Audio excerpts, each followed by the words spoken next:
Oh yeah, this is the first time we gonna do something like this. We just chilling for today. Ladies and gentlemen, for the ones in attendance and the millions watching around the world, the Big Bag Network presents the High Flying Podcast.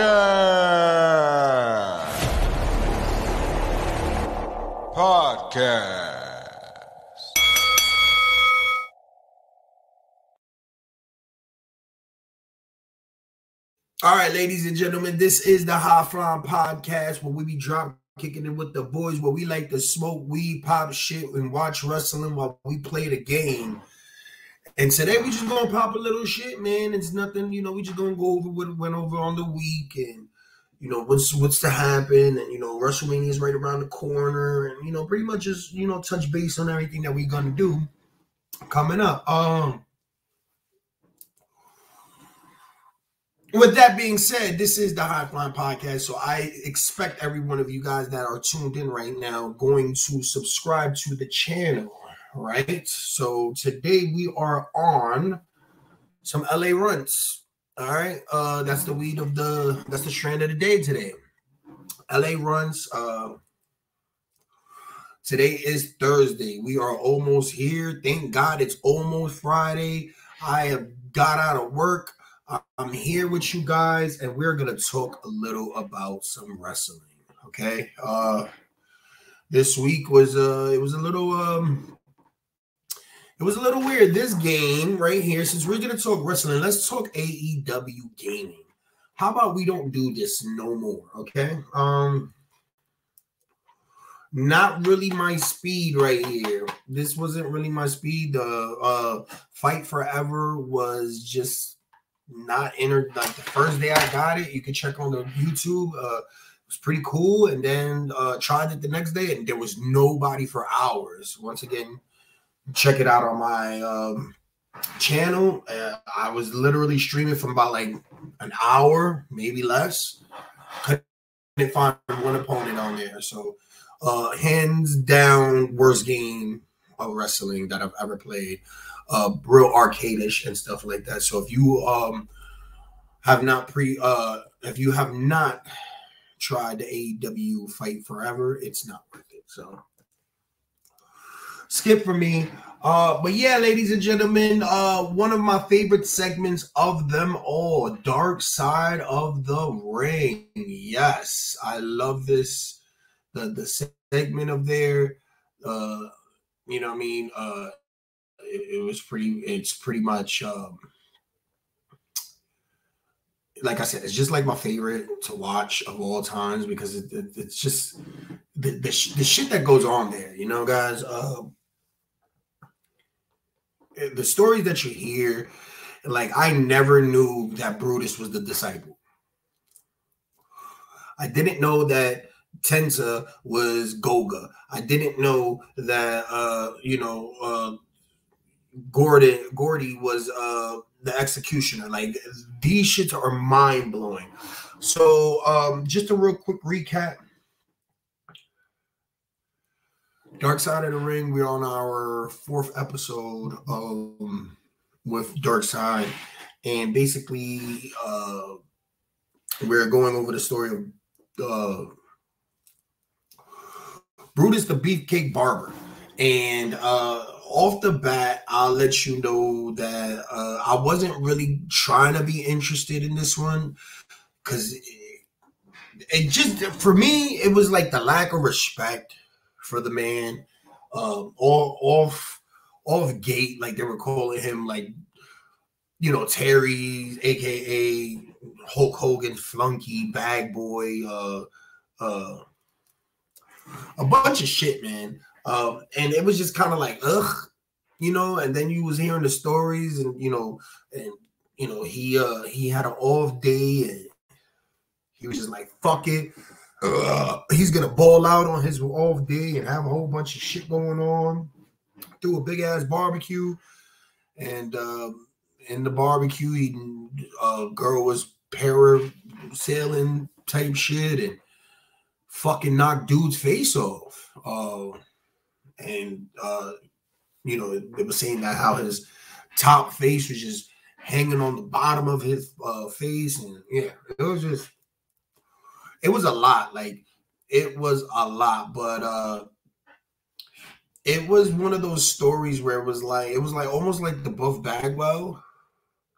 You know, you're hearing about, you know, you got hurt on a beach, on a private beach party, and you know, you was Hogan's best friend. Not saying that Hogan wasn't, you know, in struggles in the beginning, but you know, there was no real story other than he was Hogan's like training partner in the beginning, and he was, you know, along for the ride, and he, you know, got the same success because of Hogan, you know, and in different companies and stuff like that. So there was no like real,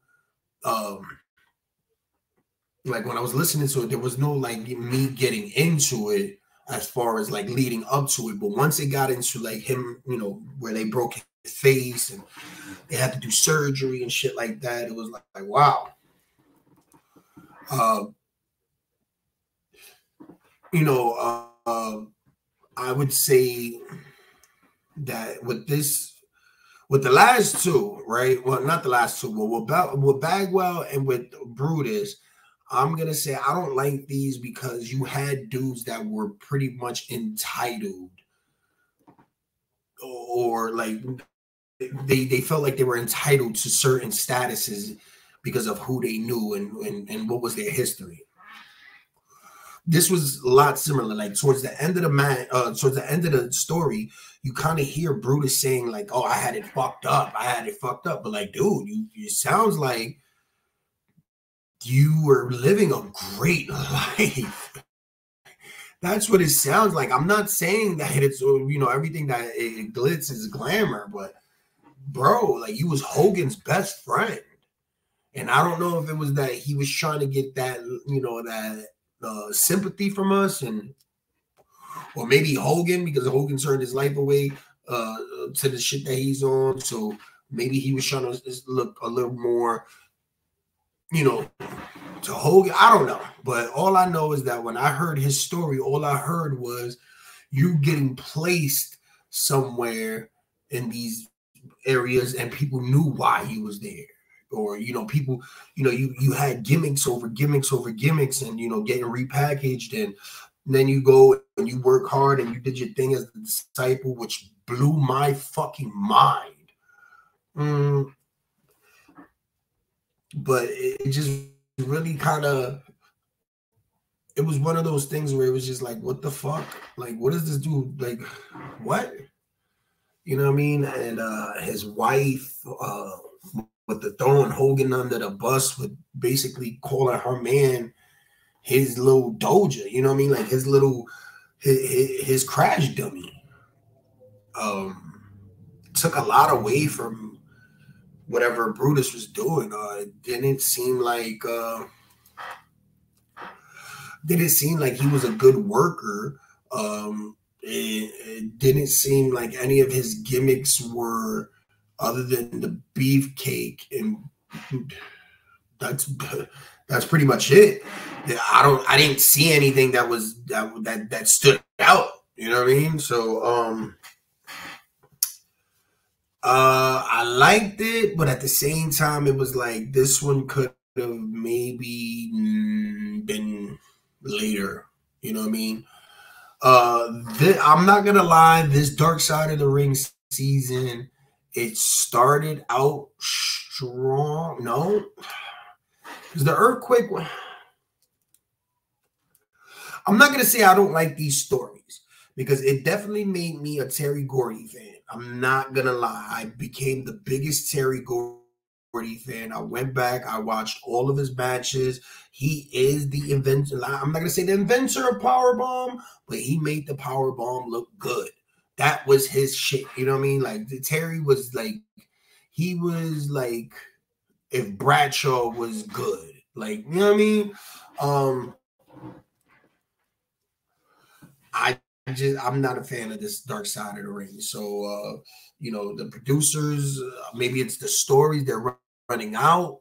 You know what I mean? Because I noticed how a lot of these guys, you know, you have the Mick Foley's, Jake,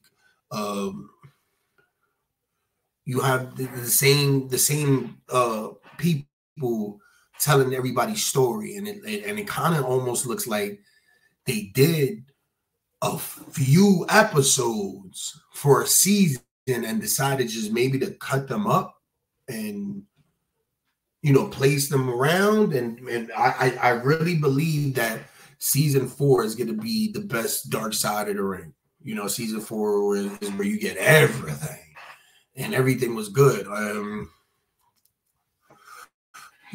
This LA runs is really good as well. But yeah,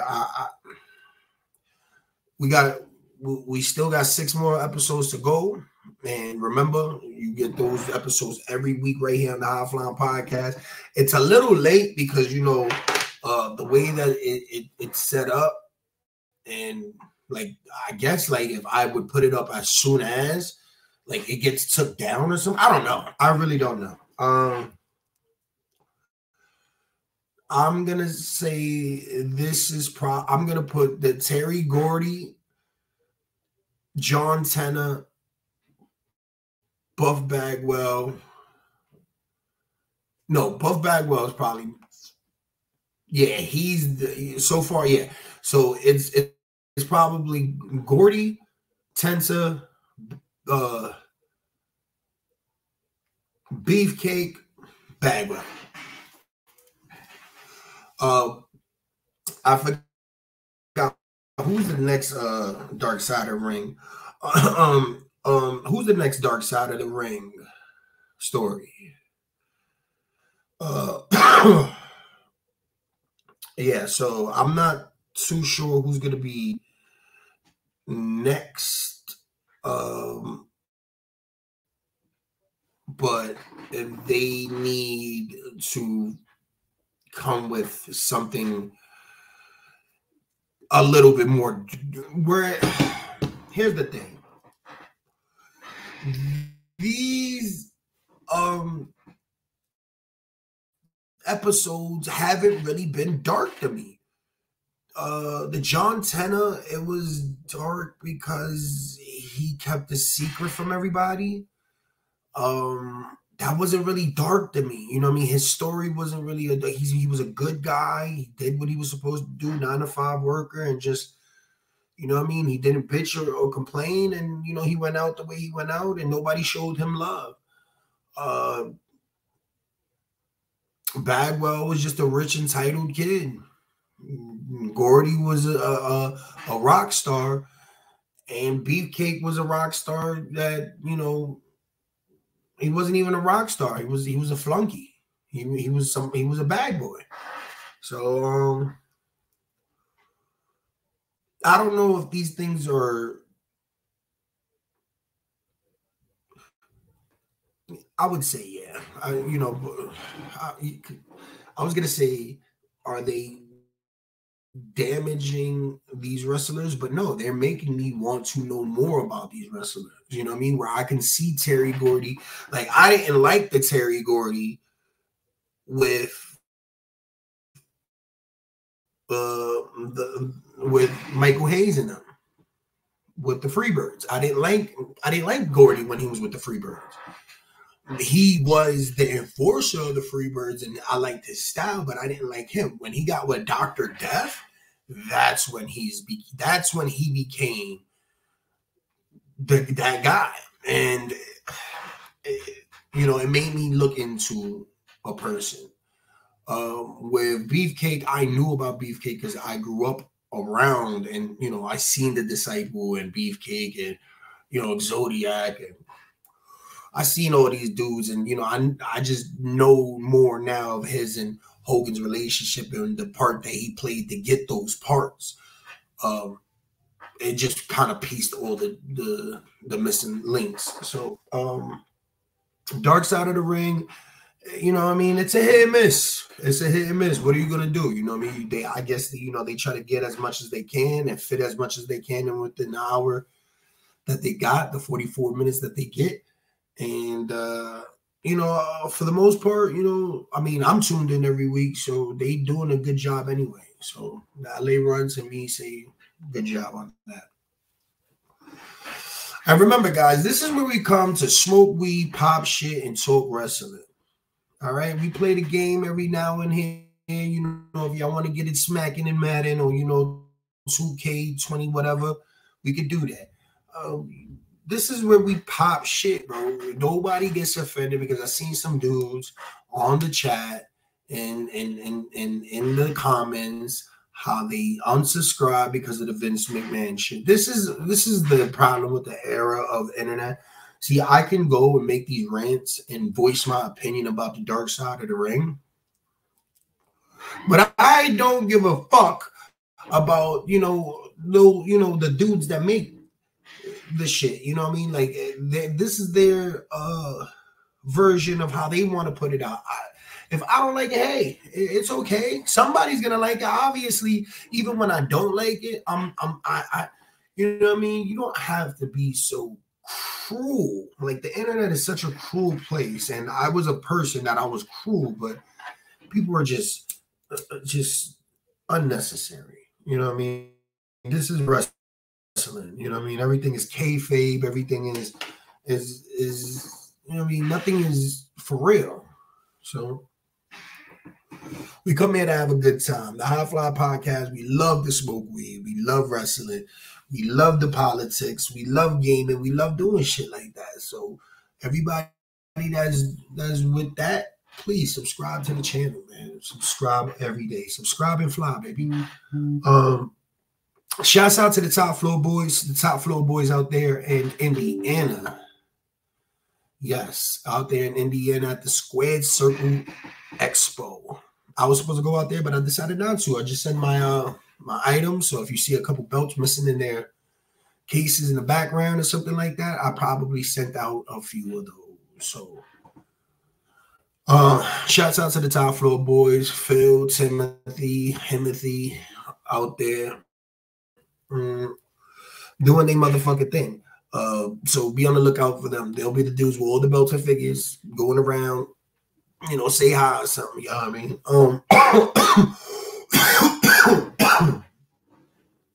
All right. So at this point of the segment, I want to talk about this evolution that's going on with this wrestling shit, right? And a lot of people are going to say that it's because of The Rock or because of, Vince getting pushed out or because of Roman Reigns or because of this. Let me tell you how all that ties into this one entity, right? And I love that word on this channel, entity. All right, it's the way I pronounce it and shit, right? I'm gonna get close because my mic ain't working, so I have to. I'm using everything that I said plays a part into why wrestling is cool now. Is why wrestling is what it is, right? And every one of you motherfuckers that's gonna listen to this motherfucking podcast is gonna agree with me when I say it's not The Rock. It's not the fact that our contract is about to expire on these networks and go to what is it? Netflix. It's Triple H, Paul motherfucking Levesque. If y'all don't get how great that this man is, not only because he was a wrestler doing it, but he is fucking so smart.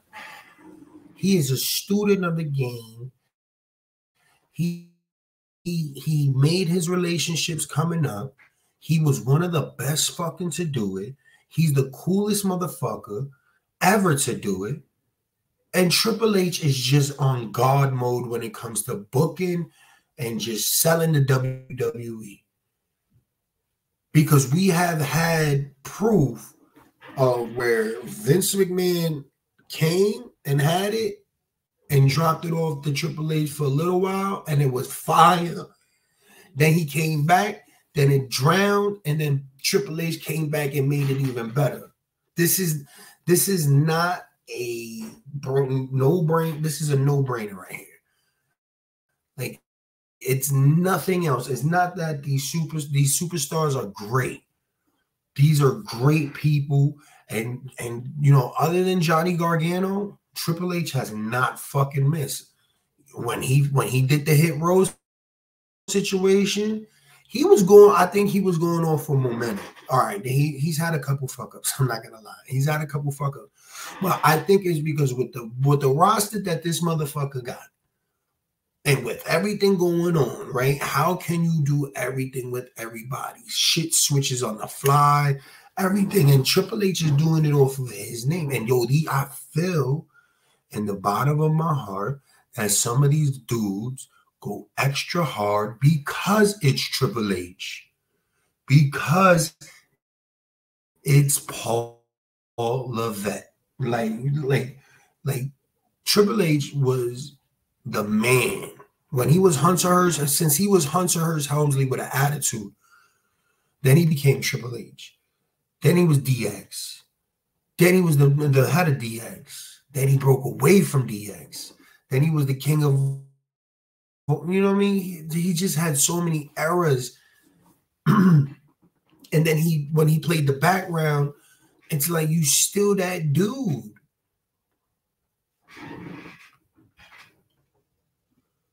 So with all that I said, all of this plays a part because Triple H is at the. Everybody thinks is these guys, right? But Triple H is like the puppet master. He's the new Vince. He's Triple H. He's fucking Paul. Like, yo, bro, that's that dude, bro. Like, you gotta give it a listen.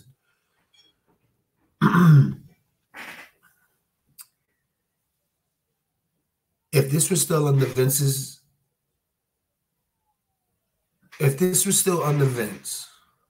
we will be getting Rock versus Roman. Guarantee you. We will be on that track, and that's that. There will be none of this going on. Nothing of the matter would be going on. That's it. We would just be getting it shoved down our throats. Just so uncomfortable with it, like, man. And then we would have got Cody versus Roman, with Cody beating Roman after that, and probably not even with nothing. I'm just being real. Like, I'm just being real, and I know everybody else feels that way. So with all that being said, Triple H is letting niggas eat. He's letting niggas cook. Oh, and he's letting niggas eat. Because when Vince was in town, it was come in, commercial, roll up. Fight for a minute, roll up. Disqualification, countouts. Shit that didn't make sense. It just was just 1, 2, 3, and then now, come on, let's get a program. Triple H is letting motherfuckers eat up that clock. You getting a story. Everybody's getting a story except for Bayley, which let's start there. With everybody getting to cook and Bayley not cooking, and Bayley going to see Sasha, and all these contracts they talking that's coming up now, and Bayley getting lost in the shuffle with Jade fucking Naomi came back, so you know that trio is gonna be crazy. Nia Jax, Rhea Ripley ain't gonna go nowhere. She's not going nowhere. Asuka and the Kabuki Warriors and Damage Control, they taking over the tag team. Where's the place for Bayley? Where does Bayley shine? They get to give her last sign off, And then Bayley's going bye-bye. I guarantee you. Bayley, all right. So let me tell you something. Bayley is one of the 4 horsewomen. And I say that with a broken finger. And that's Bayley. This little piggy went to WrestleMania. That's Charlotte. This little piggy got some money. That's motherfucking Monet. This little piggy is the motherfucking man, whether you like it or not. And this little piggy, nobody gives a fuck. She can rock. Yo, that ass, bro. Like, how are you one of the 4 horsewomen and you win the Royal Rumble? We're a week away from your fucking... Everybody's getting the story. You seeing motherfuckers coming from different brands, coming over, telling their story. You seeing people all over, you know, that just came out the blue, that has more airtime than Bayley. Bayley, either Bayley suffering an injury or Bayley's contract's coming up and they want to be low about it, but Bayley already got her mind made up that she's going to AEW with motherfucking Monet. And they're about to elevate that women's division like crazy. I don't see no place in that motherfucking division in WWE for Bayley, and she's too good. She's too fucking good. I guarantee you Bayley's better than everybody around her right now. But they're not putting her on. They're not even... Yo, I kind of forgot about that other woman's title, bro. I deadass forgot that, like, Shorty Neo got that title belt. So for the fact that they not even promoting Shorty in title defenses against other people and having like the Kabuki Warriors like interfere in everything, like there's nothing. And now they bringing Jade and these people and Bianca, and you know what I mean? Like, it's just... It's not tying into what Bayley's supposed... That's how you know Bayley's going to lose. Because they not putting no fucking fuel to this shit, bro. Bayley's to the moon regardless. Just put her in a... Yo, every time Bayley goes on for a match, there's always a meme of her booty or something. Or, you know what I mean? And then when you talk professionally, she's great. When she stumbles, you don't even notice. Unless you're a fucking, like, a super fan, like, and you know it, like, it's ridiculous how that woman doesn't have no airtime at all, being one of the 4 horsewomen and being as good as she is, and with Charlotte not being in the picture and in a title defense at that. Like, that's crazy. I've seen Naomi take motherfucking bumps and motherfucking job out more shit to Tiffany Stratus and all these other females than Bayley's got on air with EO. And EO's pretty cool. She's pretty fire. But they're not giving her no time. Like, so what the fuck? It's not even just Bayley, it's EO. EO's not doing that whole situation is just nothing. There's nothing there. So shouts out to Bayley, man. If she goes to AEW, she can elevate. Her and Britt Baker, her and Sasha Banks take it over. Like, what? Her and Toni Storm. If Bayley goes, that opens up a whole division over there. And I just said Britt Baker because she's... I don't know nothing on that roster. I know nothing on that roster. But I know this roster ain't for Bayley. Bayley is too good for this motherfucker. I'll tell you that much right now. Everybody got a story, man. Everybody wants to tell their story now. Like, Cody started a fucking trend with these wrestlers where it's like, and it's cool. Like I said, Triple H is letting people cook to tell their story, which is so fire. Cody is making wrestling with a meaning. Everybody got a story. It's kind of corny that everybody's just jumping on that bandwagon where it's like, oh, I gotta finish the story, and Sammy got a story, and Chad, and it's like, all right, man, that sounds all right, a little repetitive at this point, right? But it's kind of fire because it's like, who's gonna beat Gunther? What's gonna happen to Jay? When Sammy's gonna do this? Where's Solo? Where's Bayley? What's happening? Everything is just such a magnet to this leading up to this WrestleMania. It's just fucking wild. But Bayley deserves more, and Montez and the Street Profits and Bobby Lashley and all of those guys deserve more. You know what I mean? There's certain people that's getting pushed better than others, and maybe that's because the others are just outshining those. You know what I mean? Maybe those guys are just, they're good, but they're just not entertaining. Maybe that's it. Maybe, you know what I mean? Maybe that's it. They're not entertaining enough, and at this time of the, you know what I mean? You gotta be entertaining. And maybe that says a lot about with the titles, because I feel like I don't see Gunther a lot, but when I do, I'm entertained. Especially where he's getting so much more. The thing about that's getting scary about Gunther is that he's getting so much cleaner and comfortable where he's at. Like before, it was like a little choppy, but now it's a smooth fucking sailing, and I love it. It's awesome. It's fucking awesome. But let me know what you guys think about Bayley, man. Do you think Bayley deserves a bigger push? Do you think she deserves better on this WrestleMania trip? I definitely do. I'm gonna let y'all niggas know that shit right now. I do.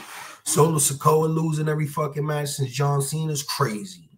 That's crazy. So maybe there's a story there. What you guys think about Cody losing? What about if Cody loses to The Rock WrestleMania Night 1, right? Roman's on the sideline calling shots. He's the tribal chief. He's got to wrestle the next night. He's just on this pay-per-view because he's the tribal chief. He's that dude. You The Rock. You called this match. You wanted this match. You get in there. You put in that work. So The Rock does what he has to do. He goes through this gruesome match between Seth and, all of this thing, but right? Beating his ass. Then, you know what I mean? You get your little interference with Solo here and Jimmy there. And, maybe Jay comes back home. Maybe Jay comes back home because maybe the tribe is there that night. You know what I mean? Maybe we get, maybe we get Jacob Fatu coming on, you know what I mean? But hey, Roman's sending out Rock to do his dirty work. Rock gets the job done. Some way, some fucking how, with no tag to Roman, The Rock wins 1, 2, 3 on Cody Rhodes the night before his WrestleMania match with Roman Reigns. The Rock's pissed. Now what The Rock wants to do is insert himself into the match. So I said there wouldn't be no bloodline interfering. I ain't saying nothing about no bloodline being, you know what I mean? No holds barred, Cody versus this guy.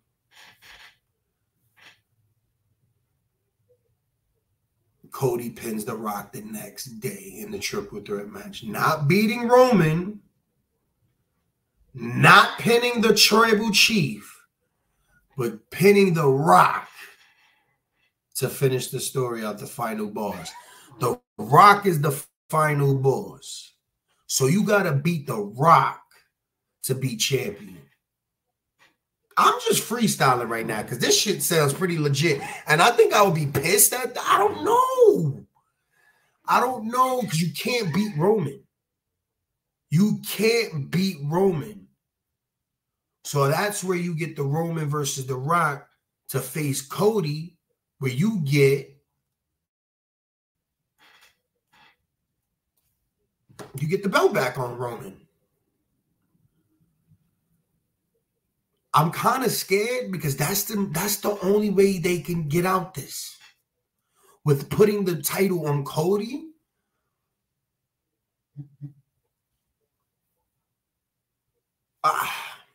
Or I don't know. Or maybe The Rock beats Cody. Beats Cody down so bad with Roman Reigns the whole match. And then right before he goes for the pin, boom, people's elbow, rock bottom, people's elbow, get him out of here, spine buster, get him out the ring, and then pin Cody. There's so many ways you can end this story, man. You can end the story where Cody just loses again.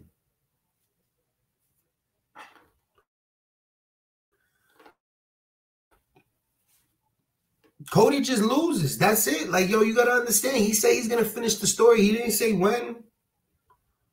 He didn't say when he wanted to finish the story. He didn't say how he was going to finish the story. He didn't say, you know what I mean? He just started. He just started back in the WWE as a main event. And it's fucking impressive how you've been there 2 nights. What has it been, like 3 years? 3 years. Was it 3 years? Yeah, it's 3 years. You came back your first WrestleMania. You beat the man. And that's another thing. Like, he came back WrestleMania. You made your return at WrestleMania to beat Seth Rollins 3 times in a row. The reason why we fell in love with Cody Rhodes is because when Cody hurt his pec, he was facing Seth Rollins. Seth Rollins made it very clear from the jump. He does not like Cody. Come on, guys. It's Seth fucking Rollins, bro. You don't think there's not going to be no... He's a Shield brother. They keep saying, yo, my little brother, my little this, my little... You know what I mean? People strayed away. Jay strayed away. Seth strayed away. Time to come back. Everybody come back. And now, you know, everybody's against Cody. And, you know, it'd be cool if you get, you know, Dustin back or MJF. Where the fuck he's been? It's just so many things that we could fantasy book with this. I would love to hear you guys. I would love to hear you guys right here in the comments, man. Who finishes the story? Does the story even matter anymore? Are we more into the promos or are we into the story? Because at this point, we're getting blood and cursing in professional wrestling again. So we feel attitude-ish. We feel attitude era-ish. It's easy to entertain a crowd where you kind of manipulated their mind, where you had them in the era to the attitude era. Wow, I'm dyslexic for real. The attitude era where you was cursing and middle fingers and you was putting up good storylines and this and that, right? And then you completely cut that off, and then you just feed them a little bit of that. It's easy to manipulate that. You know what I mean? Like that's how you get it. I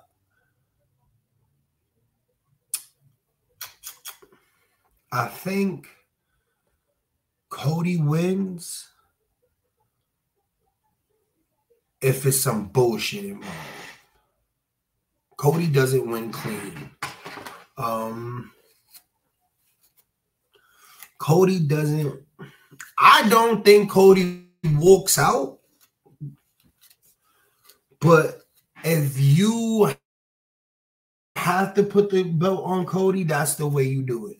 You let The Rock beat Cody Rhodes the first night, right? You take that away from him, and then the second night you insert The Rock into a triple threat match, make it a 2-on-1 at first, and then you have Cody just beat The Rock at some point. You don't pin Roman, but it fucks his streak up. I don't know. I don't know.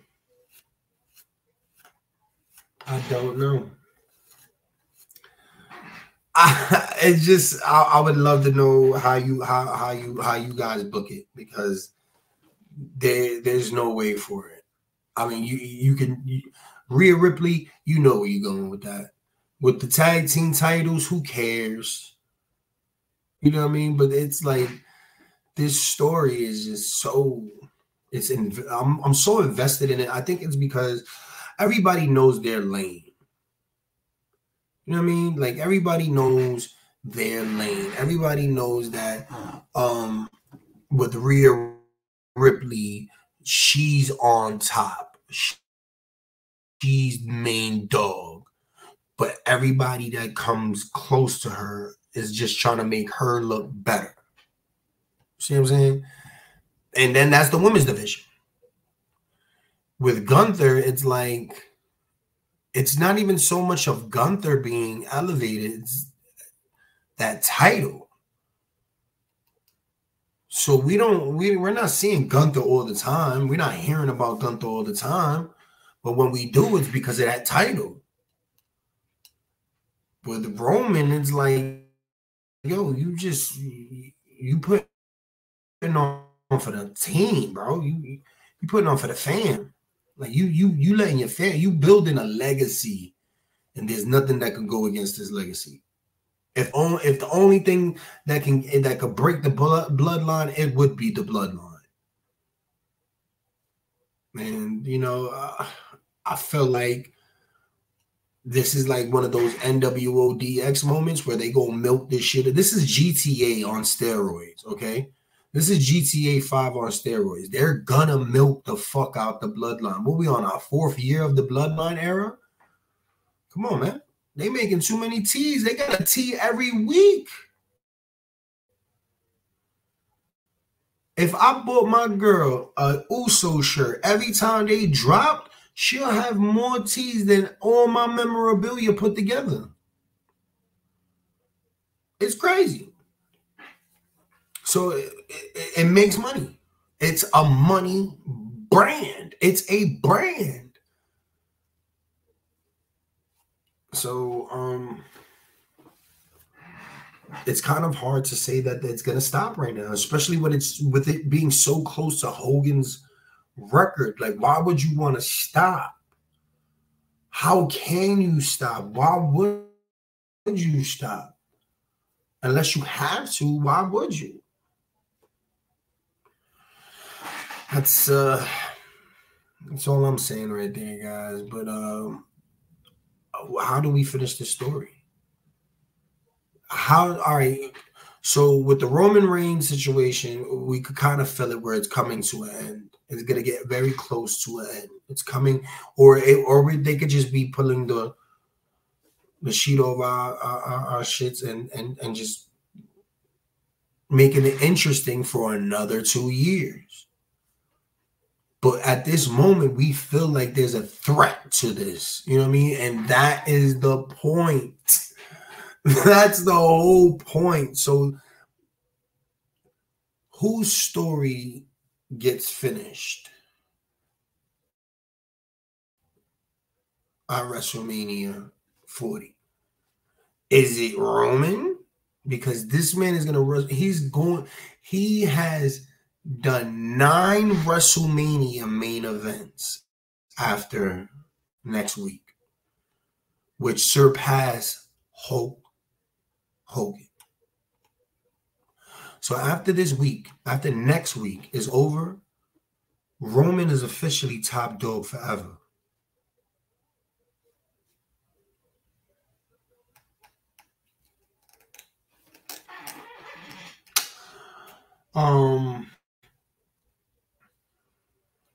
So when we do that and we say that, whose story is getting finished? Because if you want to look at it, once you do that, right, and Roman retains and he continues and beat Hogan's, like, that's the story. I really don't believe that Vince McMahon's last wishes was to put an AEW, like a traitor as that dude. You know what I mean? Not right now, at least. Not right now.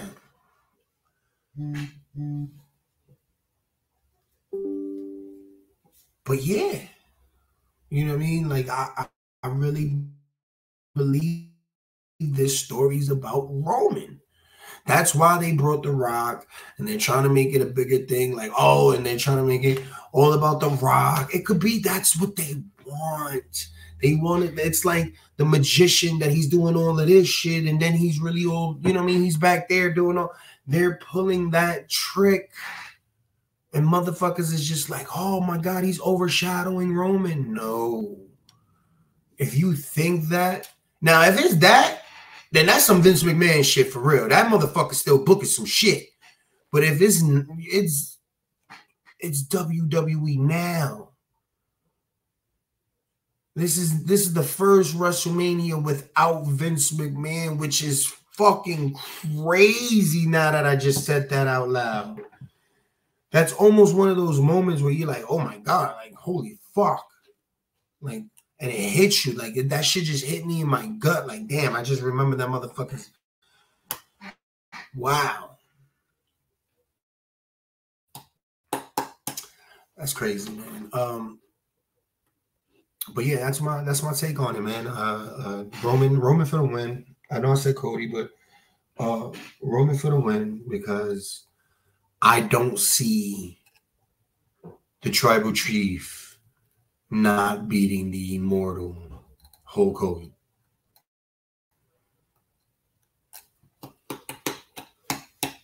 Yo. And it's so much, man. Let me know what you guys think, man. Let me know in the comments if you think I'm spot on, if I'm talking shit, if I should shut the fuck up. Let me know, man. Let me know what you would book. Let me know how your WrestleMania Night 2 is gonna end. Let me know if you're gonna be there. Let me know if you're tuning in on Peacock. Let me know the website you got, because I might could put some of my people on and shit. They keep asking me for my Peacock motherfucking passwords and shit. Nah, bro, fuck that, bro. You better get a website or something. But shouts out to all you, man. All my high flyers. You know, we got little things like that. That's cool, right? All right. But yeah, man, that's how I feel about it, man. Bayley and then Roman's story is pretty much is gonna get told. Those are the two stories that I'm really curious to see how that ends out, because it's gonna be the end of something. So appreciate you guys, man. Remember, always wear deodorant and use some shampoo or something, man. Be clean or something.